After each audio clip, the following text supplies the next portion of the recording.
me where I wanted to film my show, and I said, the city of Salford. Not a city. It's not a city, is it? Give me a cheer if you're from Salford. Great town, not a city. Honest to God, it's the Gooch of Manchester. It's not a city. It's not a city. Do you know why? Because people think that what makes a city is having a cathedral in it. And that's not the case. The only way you know there's a city is if there's a gay area and a Chinese bit. That's how you make a city. In every single city in the world, they always put the gay village next to the Chinatown. And I think, what do they both love? Turns out karaoke. They love it. Big fans. Have we got any gay people in? Oh, get out. No, nice to have you. Welcome. Nice to meet you. What's your name? Laura. And how long have you been doing that for? 35 years. Bloody, how old are you? 35, so you started off quite soon then. This man's here to get you removed. Come on, just kick. Do you know what? As this man's walking in, very hard to spot a gay guy in 2023. You, for example, just stay stood up so everyone, just do a little twirl, right? Look at him. But like from the neck up, you look, because you're bald and that, you could be quite aggressive. But like from the neck down, very well dressed. You would fit in at two very different parades. You would. You'd fit in perfectly like a gay pride parade, but you'd also fit in perfectly at like an EDL rally. But yeah, just marching around being like, what do we want? Cock! Where do we want it? Not from around here. So, nice to have you.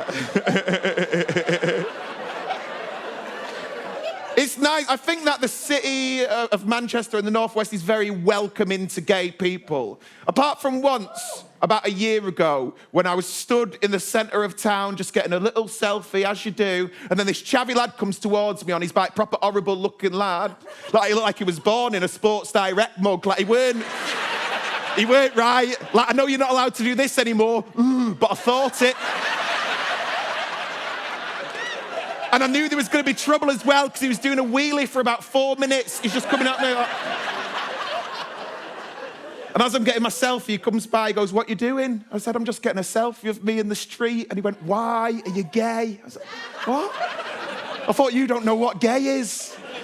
So I showed him, and he wasn't happy. He couldn't ride his bike. So, because I did it on him, did a full sex right within him.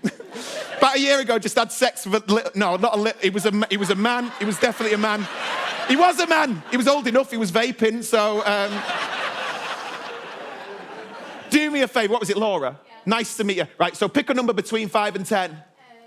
7. 7. 1, 2, 3, 4, 5, 6, 7. How you doing, mate? You all right? How much do you hate Laura right now? What's your name? Mark. Nice to meet you, Mark. Mark with a K or Mark with a C? With a K. Correct. That's the good one. Because Mark with a C, we know what it stands for. So, what do you do, Mark? Apprenticeship. What are you doing an apprenticeship on? Taxidermy. I thought you were a taxi driver. I was like, what the fuck? Taxidermy apprentice. I'd love to see week 1 of that. Do you know, it looked like animals have been bought off wish.com and that. That's a horse, that. So what did you do before that? I worked in finance. You worked in finance and then you give it up for stuffing animals. Week 1 of apprenticeship, like of taxidermy, did you just like put you at Build-A-Bear? Kiss the heart. Kiss the heart. So why did you get into that? I love that. Why did you get into that? Just, I like stuffing.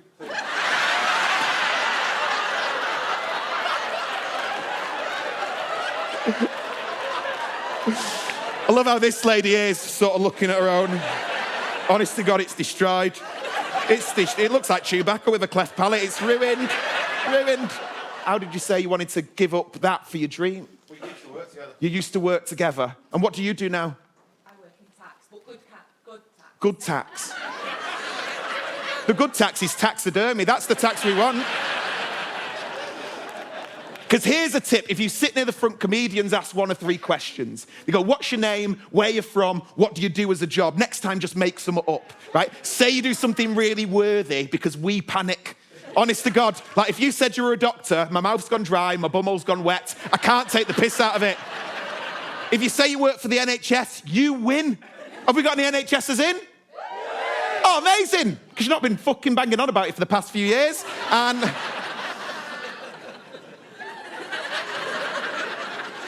by the way, if there's any applause tonight, it's not for you. It's not for you. Look at them like, is it Thursday? Is it Thursday already? I can't tell because I work such long shifts. I'm only joking. It must have been dead hard, you know, when everyone else lost their jobs and you kept yours. So, nice to meet. What's your name?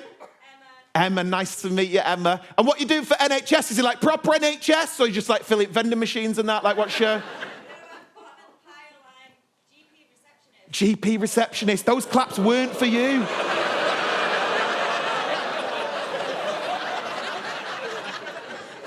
Do you know that glass that they put between us and you? That's for our protection, isn't it? Because what is it? Why are you such a bitch?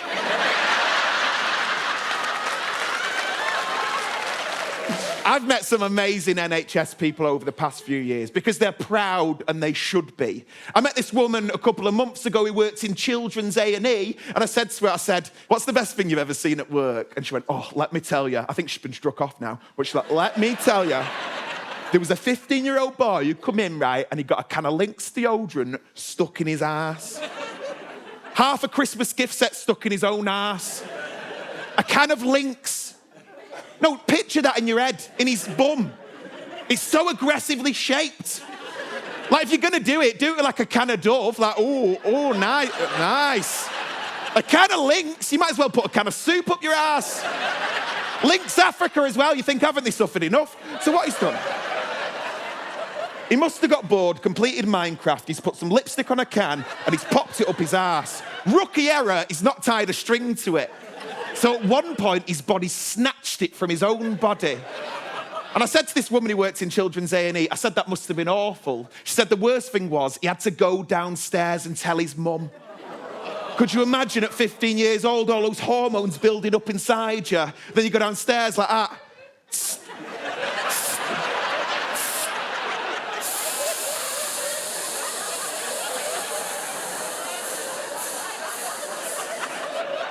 His mum's like, you smell nice, you're going out. You're like, no, never again.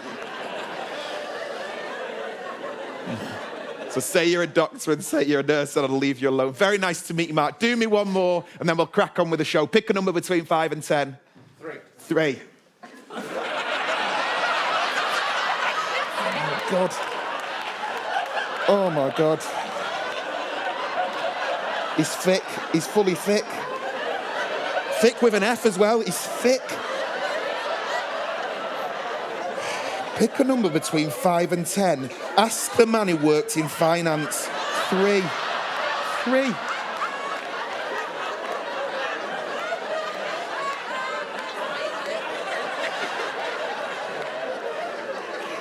you want another go?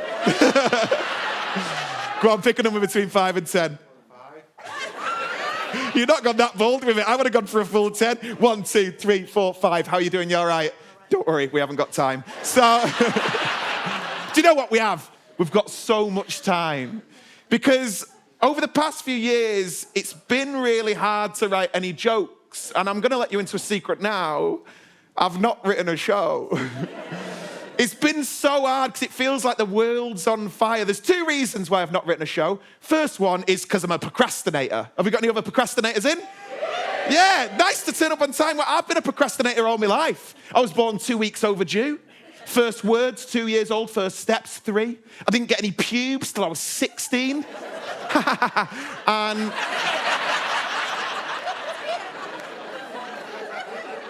And then when I turned 30 years old, my mum told me I had to move out of home.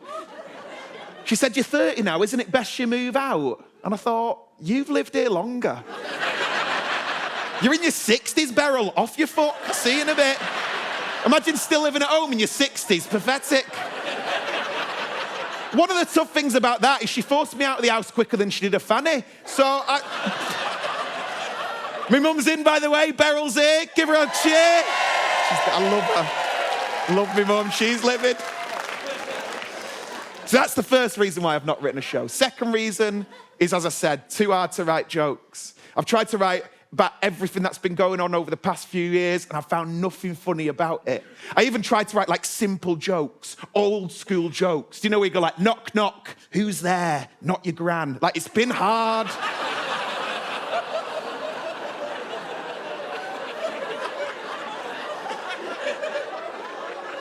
So what I've done is I've asked you to answer some of these questions. Loads of different questions, and you've given some absolutely brilliant answers. So over the next hour, what we're going to do is we're going to use these. I'm going to ask you some questions, and we're going to make a show out of it. And I'm not going to take the piss, right? I might take the piss.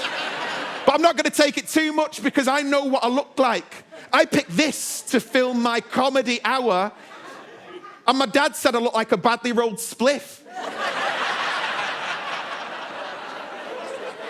We're just here to have a bit fun, all right?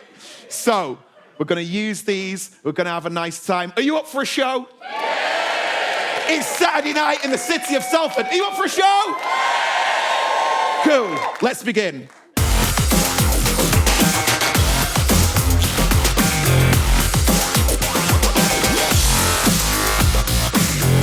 So basically,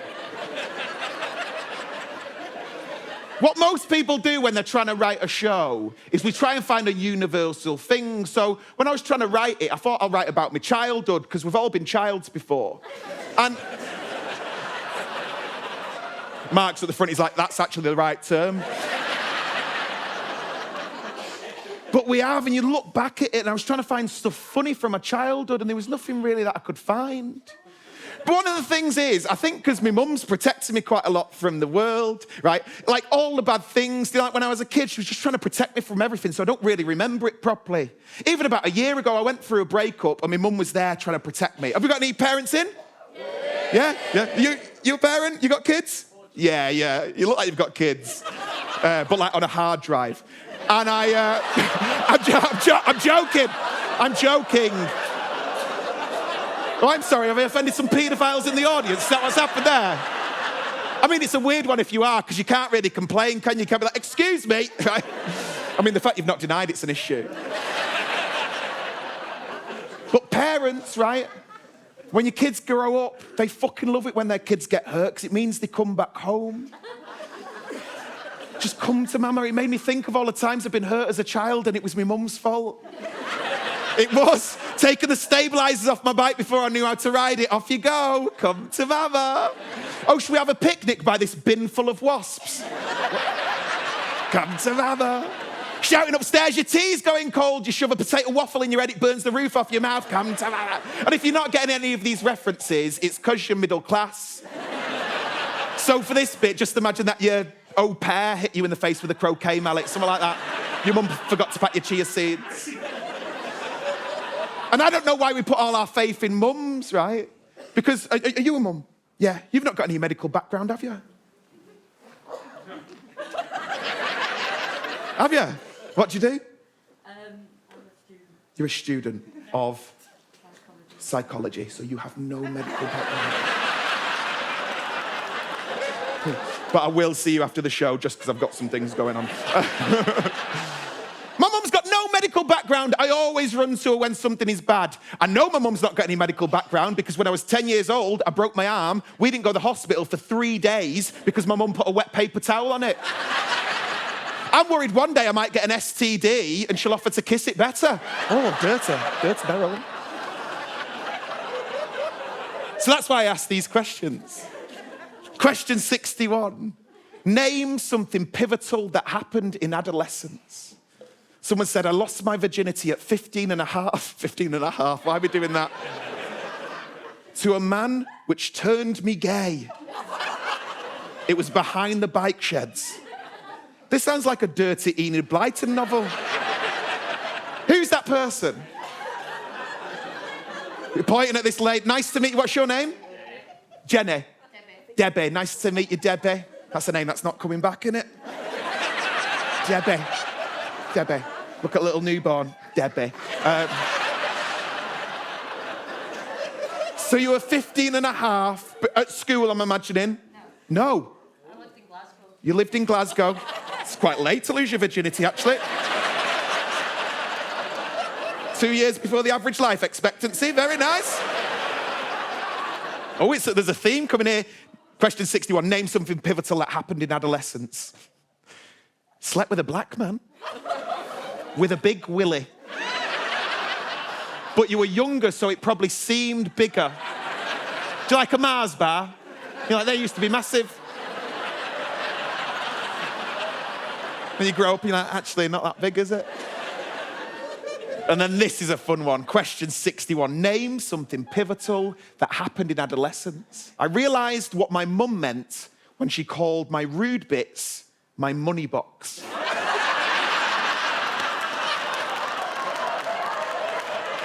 Who's that person? Where are you?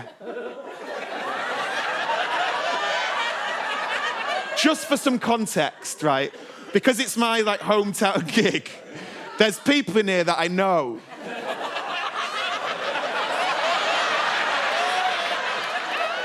This is Bev, who's my wonderful ex-girlfriend's mum.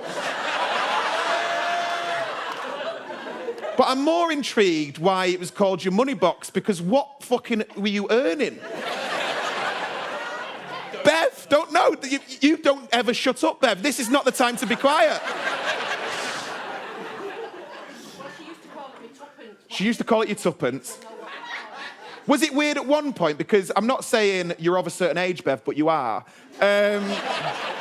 When you went from tuppence and then everything changed from the metric system, did you have to change it to penny? Just had to round it up, which is not what you want to do with your fanny. So, see, that's a fun one. That's a tough one. And I think most people, they focus on the bad things that happened in their childhood. I got bullied quite a lot at school. I went to an all-boys school, surprise. And I got bullied for all sorts, because I was gay, because I wasn't gay, because I had glasses, because I had hay fever. Fuck off, just because I'm allergic to May and June. You can fuck off. The main reason I got bullied at school is because I had no pubes. It was the in thing. It was the yo-yo of its time. Everyone at my school just wanted pubes and they all had them. I remember seeing them in a PE changing room. Like a bird's eye view of the Jackson 5. It was so nice. And I didn't have them and I wanted them. So where did I go? To my mum. I'm like, Mum, please, can I have a couple of pubes? She's like, I can't give you that. I'm like, cut a couple off. I'll stick them on with PVA. She's like, you're not having them. I'd storm upstairs, I'd pray to God, please God, give us a couple of pubes. I'd really like some pubes. If there's anything you can do, give me a pube. Whenever it was my birthday, a big Costco cake would come out with candles in the top. My mum would go make a wish. I'd be like, pubes. And the other lads in my school, they knew I didn't have any, because what they would do in break time is they'd rip out some of theirs and they'd hold it under my chin to see if I liked them.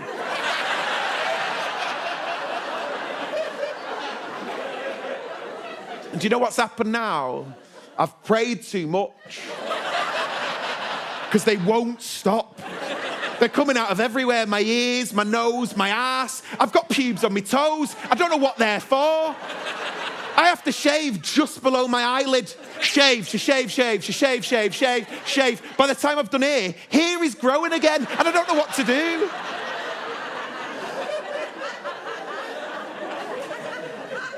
But when I got to 16 and the first couple started sprouting out, just 2 on each side, looked like my willy was in inverted commas.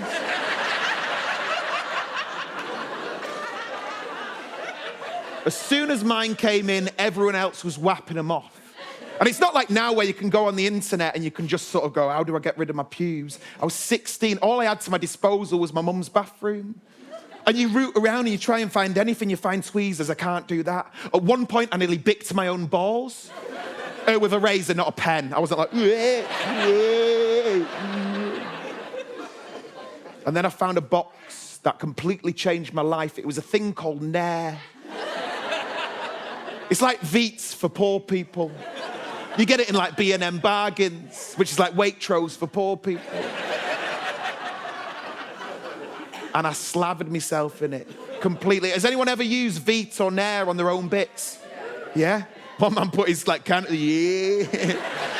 What's your name, mate? David. Nice to meet you, David. And how was it for you? Sore, innit? Gets hot. Honest to God, I was just smothered it. I'm wearing it now. I'm just every single orifice. I just wanted to get rid of it. And then no one warns you, but it just starts to burn. It gets hotter and hotter, hotter than an eco wash. It was fucking hot.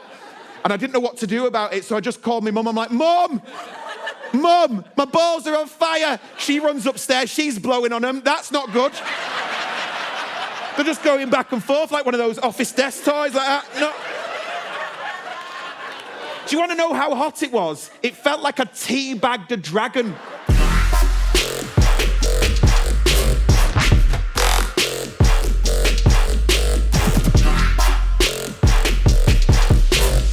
There was nothing in my childhood, and I thought I'd go back a bit further to see if there was anything interesting about me.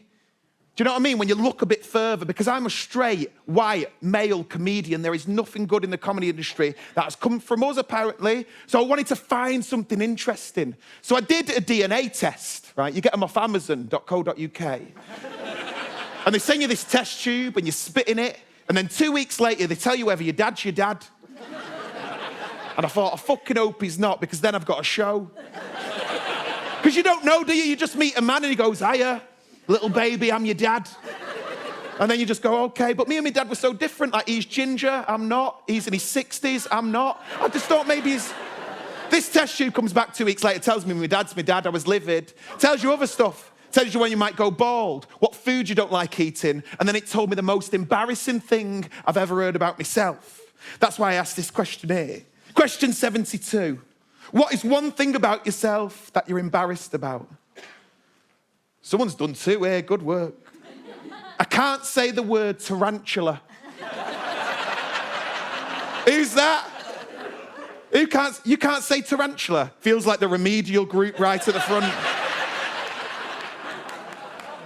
And then the second bit, I have a smear sample in my pocket. Fuck off! If you didn't see that, that woman literally went, oh, get the fuck away, you dirty tarantula bastard. It's not the sample, it's the stick. Oh, that's better. So what do you do? Because I've never had the smear test. Mine's coming up, and... Don't get it out. Oh, do you know what? Get it out. She's literally vomiting in her own mouth. I mean, can I just... You've not? You've not? Oh, my fucking good Lord. Looks like an Oral-B cast-off. No, I'm joking. Smells, but I like it. Why have you brought that? It was just in your pocket. Anyone else brought a fucking smear sample? Just talk me through it, because as men, we probably need to learn. So, I'm guessing you get on that gym machine where you do that, right? And then I don't know why I'm making direct eye contact. And then what, they just hocus pocus you? You have to use a thing to open it. Well, like an empty can of Pringles. I don't know what you're talking about. A speculum. So you can say speculum, but not tarantula. You're a joke. They're good. They're funny. Mine was embarrassing. When this DNA test comes back, not bald. Dad's my dad. Turns out I am 100% British. 100% British. You don't want to be 100% British. That means like my great-great-great-great-great-great-grandma was going out this fat, pale slob of a man with gout. And then the beautiful, bearded, six-pack IKEA Vikings came over and she went, no tar. 100% British. It shows you a heat map of where your family have been over the past several hundred years. And it turns out that no one in my family has been further than Coventry. No one in my family's been to Thorpe Park. People my age, they brag, oh, I'm the first one in my family to go to uni. I'm the first one in my family to go to Euston. And I don't want to be 100% British because I know what that turns into. Does anyone love being British, by the way? Yeah. Who would then? Yeah. You love it. You do look like you love it. What's your favourite thing about Britain?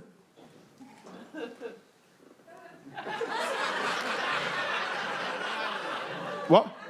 We're an island. Google Hawaii and come back to me. I actually don't think Hawaii is an island, is it? Is it? We'll keep that in. Google Hawaii and I'll tell you, come back to me. Fucking nailed him. No, you don't want to be like, because I know what it turns into. My uncle's British, 100%. My granddad was British, 100%. And it means I'm going to be a gammon. I don't want to be a fucking gammon. If you don't know what a gammon is, you, right now, you're not a gammon, Paul. You're like wafer thin ham at best. And these men, fucking horrible men, who just hate everything that's ever existed. If you don't know what they look like, it looks like someone's made a snowman out of Angel Delight. Just like, ugh. Short sleeve shirts, carrying a snooker cue to fucking nowhere. I don't get these men because they just have such hate. They love England, they love Britain, but they hate everything else. They go online and they say things like, there's too many genders. There's too many fucking genders. It's like, no one's asked you, Keith. There's too many fucking genders. It's like, wait till you find out how many types of milk there are. You're going to shit yourself. There's loads. There's almond. There's others. I don't know what they are, but there's almond. Beef milk. That's the main one, isn't it? Semi-skim beef. They think gay stuff shouldn't be taught in schools. And like, I imagine that being taught when you were at primary school, that gay was absolutely normal. Like, when I say taught in schools, I don't mean like practical lessons. It's not like, right, year 2, grab a partner. Oh, we've got an odd number. I guess you're coming with me. Right? What I mean is teaching like the theory of it. I don't even think theory is the right word. It's not like you get a little license and you're like, oh, I can only be gay if my dad's in the car.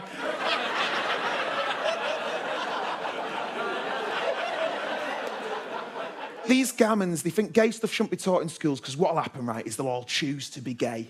And as we know, sexuality is not a choice because why would any woman choose to fuck a man? We're horrible. If they all choose to be gay, they'll all start shagging and reproducing. Not how it works. And if they're reproducing everywhere, there'll be gays on every street corner absolutely going for it. And do you know what? I'd rather watch 2 burly, big gay men absolutely go for their lives than watch an old, gammony man read a book. Have you ever seen it?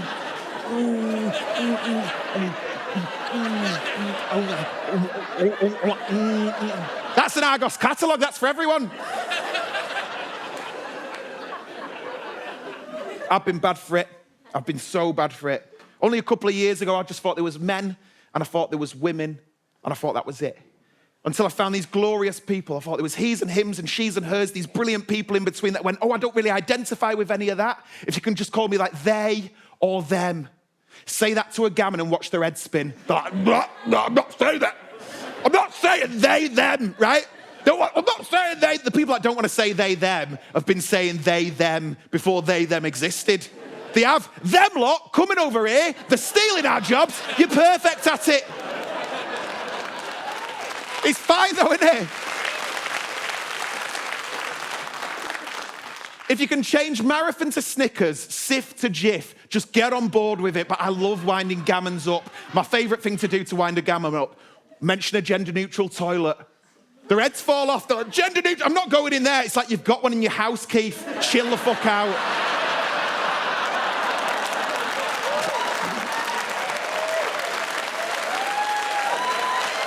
I'm an ally. I'm such an ally.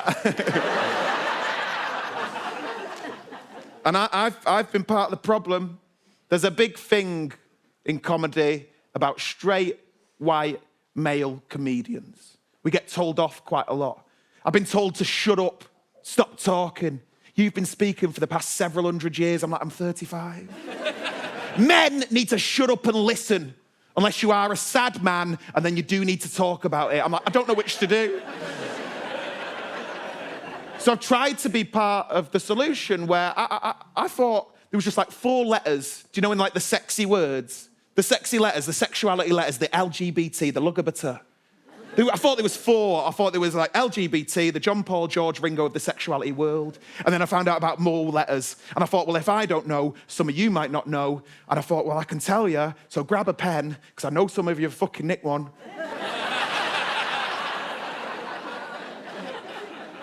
It's so easy.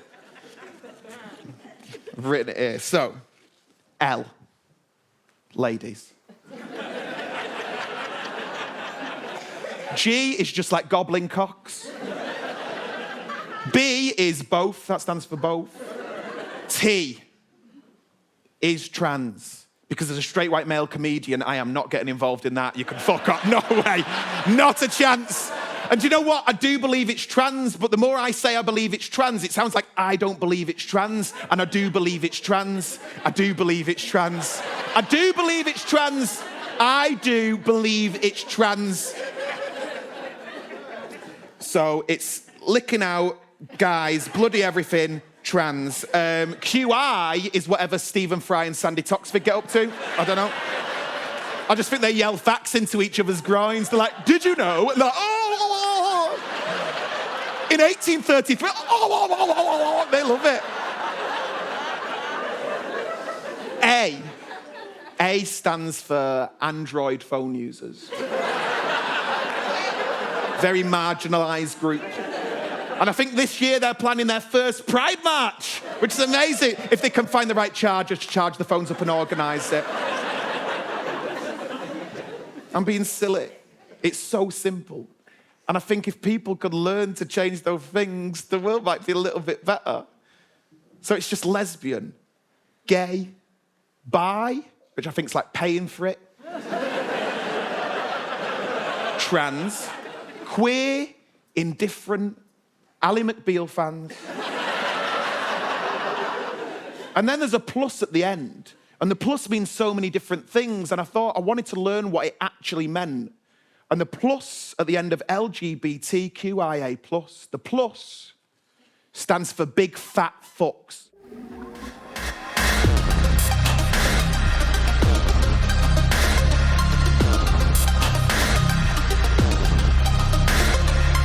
So you're not allowed to say big fat fucks, I found out.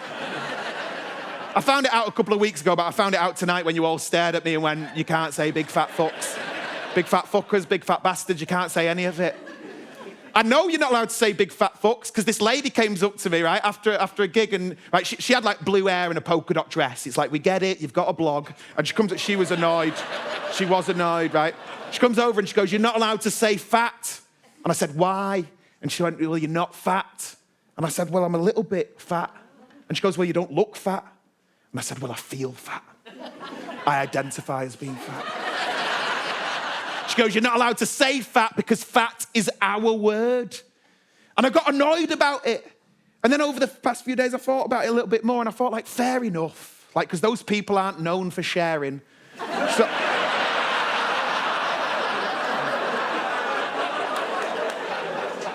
But I have got fat. I know I've got fat. There's little warning signs. Like when I was thin, what I would do is I'd run to my mum for a little pep talk, for a little pick-me-up. When I was so thin, I'd run to my mum and I'd go, Mum, I feel a bit fat today. And she goes, don't worry, you're not fat. You'll never be fat. You'll never be fat in my eyes. Now what I do when I run to, I don't run, I jog, stop, run there, shout.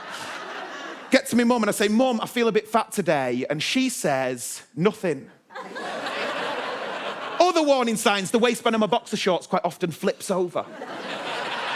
Sometimes when I'm driving around at night, usually to a drive-through, I go over a speed bump and then I land and then more of me lands and I don't like it. Have we got any other fatties in?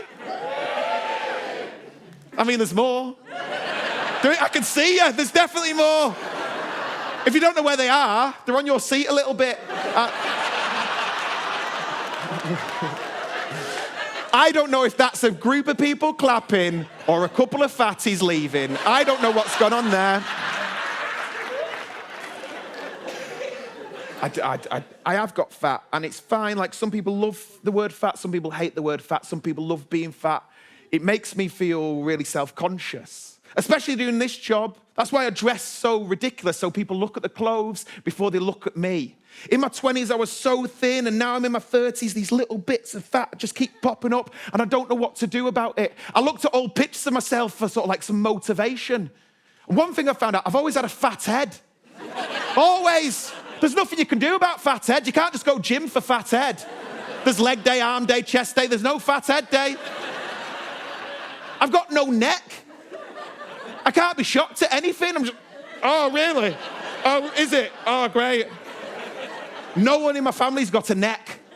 No one. My mum's got no neck. My dad's got no neck. My sister's definitely got no neck because she always moans about it. She's always like, I've got no neck. And you're like, why? She's like, because I'm always on the phone. You're like, why? She's like, because I haven't got a boyfriend. You're like, why? She's like, because I've got no neck. It's like,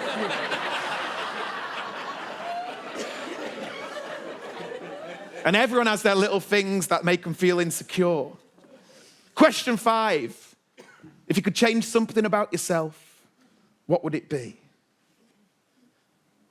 Someone said, stop getting older. And I'm sure your patronizing tone will really make them feel better about it. Who said stop getting older? Nice to meet you. You're not even that old. Nice to meet you. What's your name? Jill. Nice to meet you, Jill. You sound old, though. And how old are you? 58. 50. You look great for 58. You look so good. What month were you born in? August the what? 29. Fuck off, February the 12th. And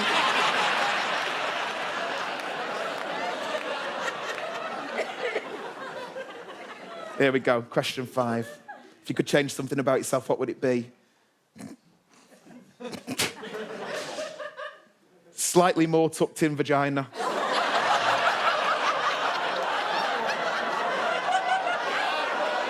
Just slightly, though. There's 3 men that put their hands up there. Who is it? She's gone to the toilet. Right, quick, tell me some things about her that I can put into the show in a bit. What's her name? Olivia. Olivia, right? Dog's called Hank. Dog's called Hank. So handsome. So handsome, right? I'm not going to fuck a dog. What does she do as a job? Who knows? She's from down south. She's from the Cotswolds. She's from the Cotswolds. Have you got any like interesting facts about anything wild? Quick! Dodgy fanny as well. She's got dodgy I imagine she just, like, do you know, like when you're trying to make your bed look like a hotel bed and you just...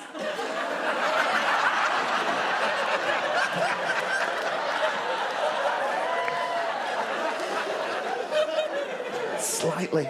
Okay. Remind me of her name one more time. Olivia. Dog called Hank. Olivia, dog called Hank. Rotten funny.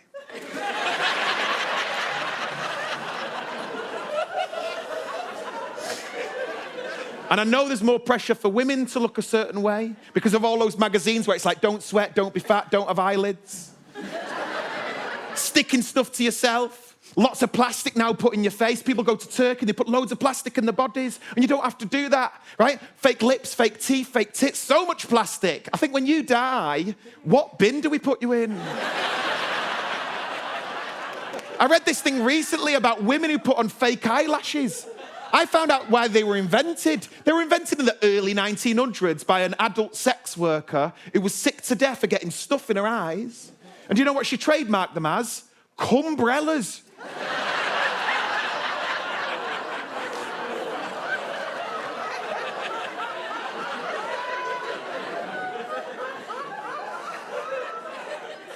And being a bit sort of lumpy and feeling a little bit old, I don't know what to do about it because now, like, as I said, like, single now, and being single in your 30s is very different to being single in your 20s. In my 20s, I used to love Tinder. It was amazing. My swiping technique was known as GB News. I was just like, right, far right, right. Now what I do in my 30s is I look at the website Rightmove. Like I used to look at the website Tinder. I just flick through just thinking, fucking hell.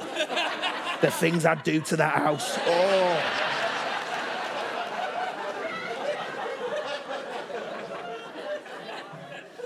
I imagine it's not very nice being like this, having sex and all that. Like, there's just quite a lot of, like, it feels horrible.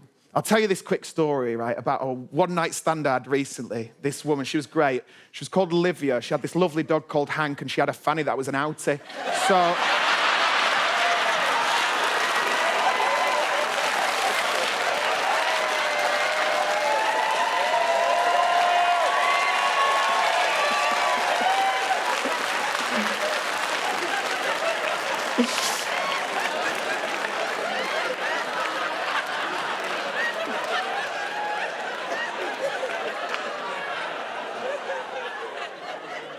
So this was the moment, right? This was the moment I'd realised I got fat. A couple of months ago, I had a one-night stand with a real-life lady, right? And it was all going well. It was very nice. We were doing my favourite sexual position, which is like landscape, right? Just like this. Just like normal. And we're doing it, and then it gets to that bit, do you know, near the end? For men. Do you know when it gets to near the end of doing it and you sort of have to, like, say? Do you know when it gets to near the end of sex and you have to do like a public service announcement?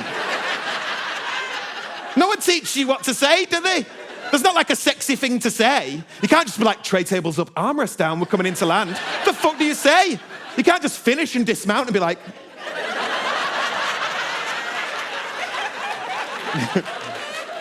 It's so weird. The one I'd love is a little black and white square in the corner of my vision. Tell me the adverts are about to start.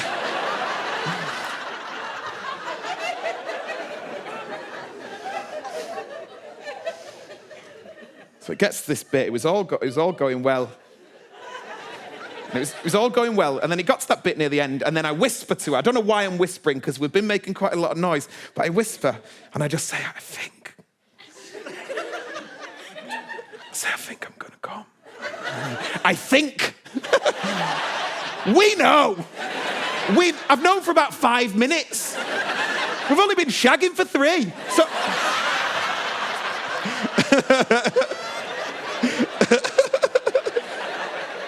I wasn't giggling, I'll tell you that. I was trying to stay as still as possible. Stop moving. Stop moving. Stop moving.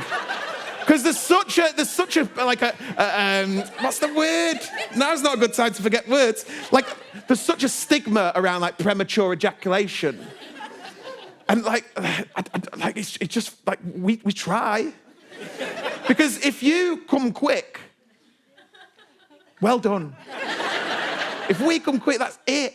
So we try and find like ways to like prolong it without you knowing. And maybe you do know, but you'll know now, because what we do is when we really nearly get to the end, right, what we'll do is we'll just pop it all the way in. And then we just move the top half of our body, looks like we're shagging like that. You like that, babe? Is that good for you?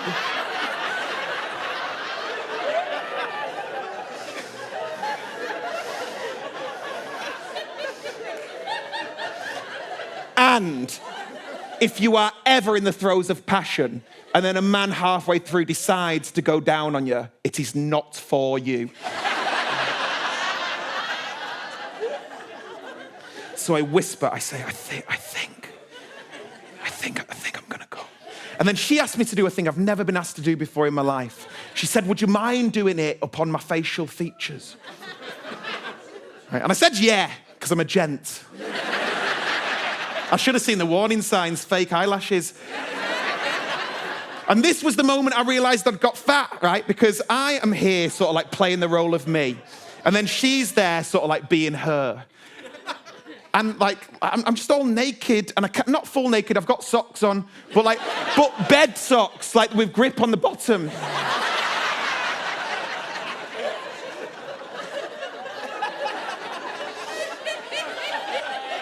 Full nude, I catch myself in a full-length mirror, and it doesn't look nice. It looks like someone's filled a condom with ham. It doesn't look good. I'm like, is that me? I'm like a human lava lamp. What the fuck's going on? Can you get a hernia in your chest? What's going on here? But I'm trying to keep it sexy and nice. It probably doesn't look nice. It probably looks like a man giving a ball back. Like, hey! Just trying to keep it. I'm not even telling the truth. I'm right-handed, so I'm just trying to keep it nice and sexy. And then she's here, sort of like waiting, just like.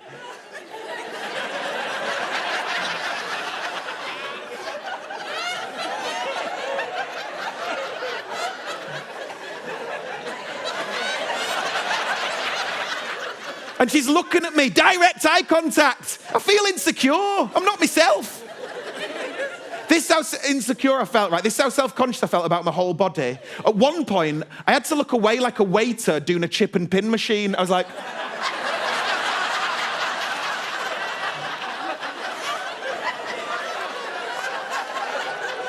Come on. Come on. Has it gone through? Has it gone through?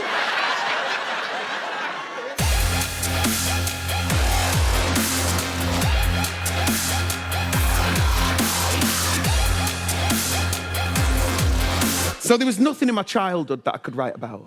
Nothing in my adolescence. There was nothing about the way that I looked that I felt comfortable with talking about. So I decided to do a thing that most comedians do. It's very popular at the minute, where what we do is we mine our pain. We get all the worst things that have happened to us, we form it together like a lovely little Play-Doh thing, and we give it to you, and you enjoy it, and supposedly that makes everything better. And I've not really got any secrets. I've not had anything really, really bad happen to me.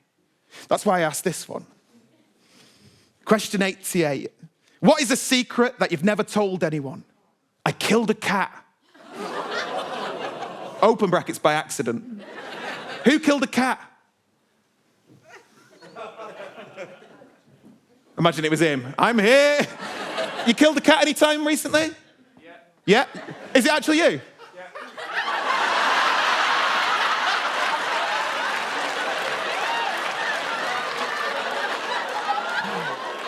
What a fucking entrance. Have you been crouched by that door, literally like, pick the fucking cat, pick the cat. Nice to meet you. Is that where you've just been? Just doing the ring road, swerving into cats. What's your name? Aaron. Nice to meet you, Aaron. And why are you going around? Because I don't really like cats. I'm more of a dog person, but like, why don't you like cats? They're evil, so it wasn't by accident. Okay, we're getting to the bottom of this. There's another cat one on here. Tell me more. So, how old were you? It was last year. It was last year. I bet you were fucking ready for it after that lockdown. And how did you kill it? It was an accident. You don't know, we've read that bit, yeah. It was... I didn't know it wasn't a cushion.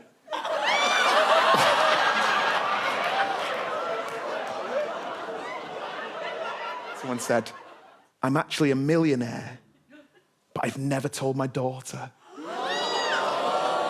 That's fucking good, that. If you can buy him a cat, that'd be great. Who's the millionaire? Son, oh God, you need a fucking bit of Benylin. Nice to meet you. What's your name? Natasha. Is that your daughter next to you? Yeah.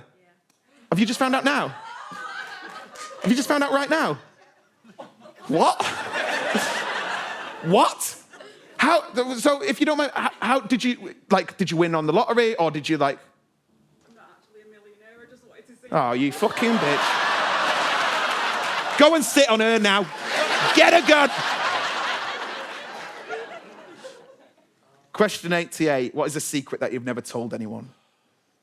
I'm worried about my son. And I think it might be my mum.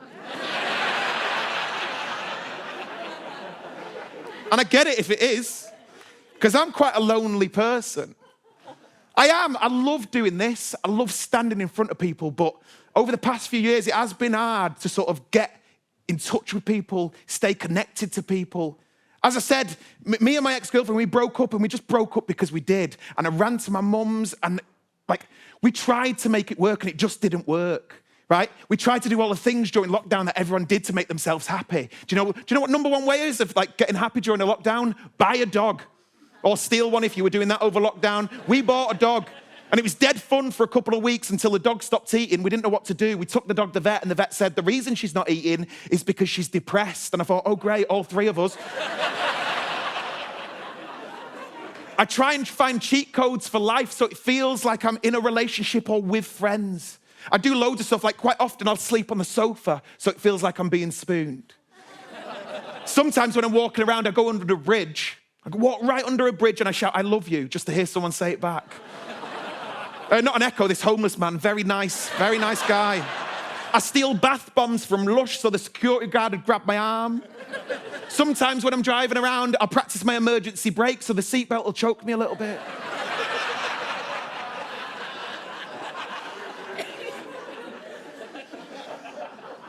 And to be honest, over the past few years, I have felt so detached from the world that I love. And my mum's definitely seen it, right? Even when it was coming up to my birthday, she was going like, what do you want to do? It's coming up to your birthday, what do you want to do? Do you want to go like Chiquitos or go bowling? I'm like, I'm not 9. So what she really brilliantly did is she organised a surprise party for me. For my birthday, it was great. It was weird. I didn't really want it. It wasn't a party, it was just the family. And what she tried to do to try and make me feel good about the world and forget about all the shit bits is just have like a nice, simple board game night. And if you want to sort of tell someone how the world is all right, don't play board games with them. Just remind you of how shit the world is. Cluedo, posh murder, murder, murder, murder, murder, murder, Jenga, 9/11. Like, it's a lot. We played Monopoly. If you want to cheer someone up, don't play Monopoly with a boomer. Just remind you, you will never own property. And we just sat around, played Monopoly, and I was losing from the off. I had an old Kent Road and a waterworks, that was it. My mum's buying every property all the way around. Everything. At one point, I landed on the Strand and I lost. A red one. You're meant to lose on Park Lane or Mayfair. I landed on a fucking red one and I lost. And I lost my shit with my family. I called my niece a cunt, she's 7. I swallowed the top hat off the Monopoly board so no one else could play. I looked my mum dead in the eye, my mum who's always been there for me, and I said, you always fucking do this? I said I didn't want anything for my birthday, I didn't want anything doing, and then you steamroll, you try and save the day, you try and scare me from the world, and I don't want anything to do with it, so if you can all just leave, I'd be happy. And my mum, she calmed me down, she went, whoa, what are you doing? Couple of things. First of all, you've not really been yourself for a while. I'd really like you to go and see someone. Secondly, right, I've not tried to ruin things for you. I've not tried to scare you from the world. I've tried to protect you from the world so you can live the best life you possibly can. And thirdly, there's 2 hotels on that.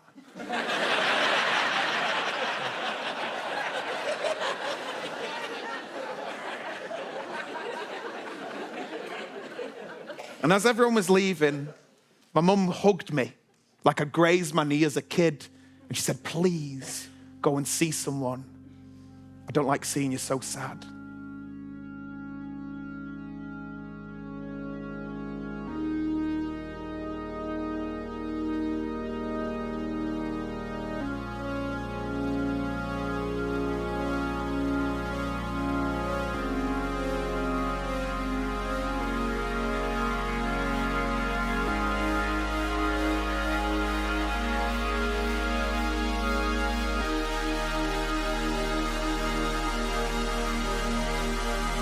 So I did. I went to go and see someone, and I know there's loads of brilliant NHS people in the room, and I think you're amazing, but we just couldn't get in.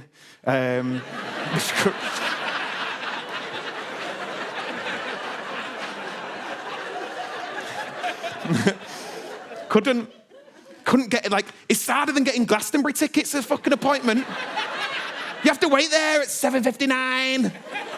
You ring your mates, you're like, right, if you get an appointment, can you get me and 3 of my mates an appointment as well?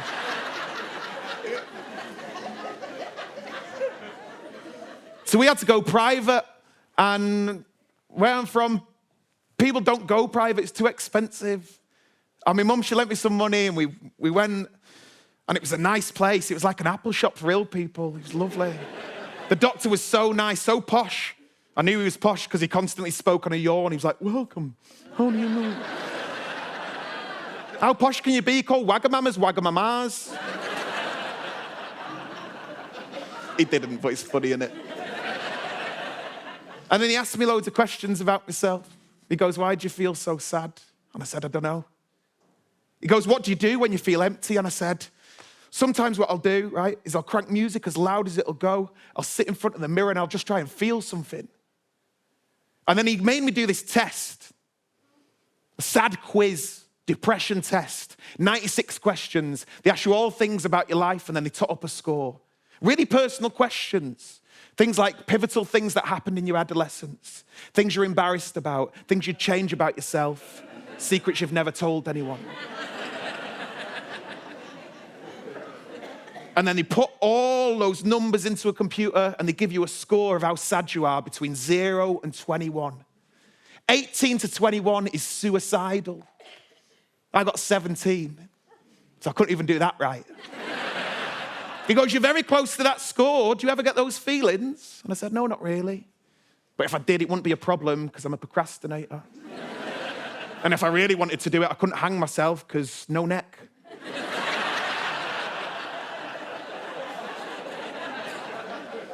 And the doctor laughed. And it felt like the first time I'd made anyone laugh in the past couple of years.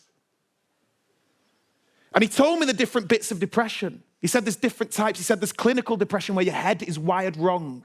And what we do is we give you tablets. We give you tablets like mirtazapine. You take 2 of them a day, and after a week or so, it'll start to do its work. Or really harder stuff is sertraline. You take 3 of them a day, and it eases things down. Or if it's really bad, you can take Windoline once. Clears it up. He said, you haven't got that. He said there's situational depression where something really bad's happened in your life, and what we do is we give you therapy. And it's impossible to get therapy instantly on the NHS. And you can't go private from where I'm from. It's like 50 quid a week and it's expensive. But he said, what you've got social depression. You feel so detached from the world. And what you need to do is you need to meet people. Go out into the world and meet people from different races, religions, sexes, genders. And what you'll do is you'll find out about them and you'll have a common bond and you'll realize that it's actually all right. And that's what this is. I've done this show 30, 40 times. And every time it makes me feel better because I feel very safe. So I've written one joke in the past couple of years. I'll tell you the joke, then we can all leave and maybe go to the Lowry Designer Outlet. How the fuck is that place still open?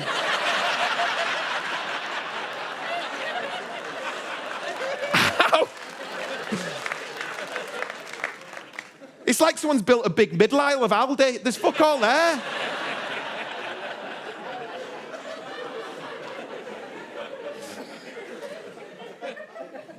Knock, knock.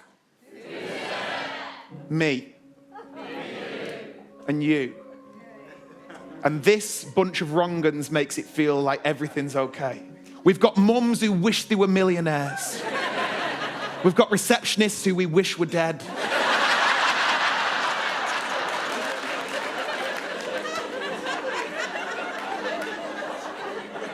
And we've got a man who should never fucking sit down ever again.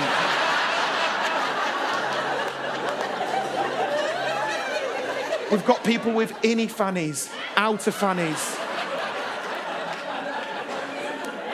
Ones who call it names after money boxes. I love it.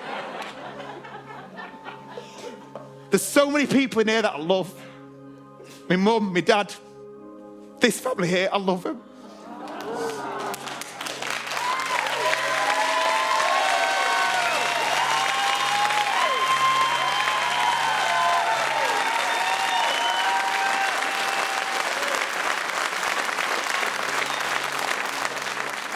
That sound, this feeling, it means the world. Thank you so much for coming.